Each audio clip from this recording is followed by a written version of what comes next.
Hi there everybody, on today's video I'm going to show you the location of the OBD port or diagnostics socket on this Toyota Avensis 2009. This is the new shape Avensis.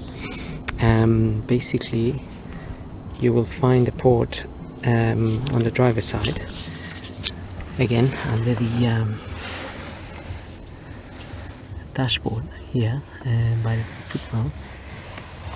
It's gonna be it's just there.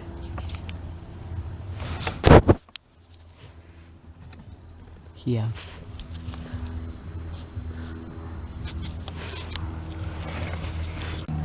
I think I may have a cover missing, but that's where the socket is.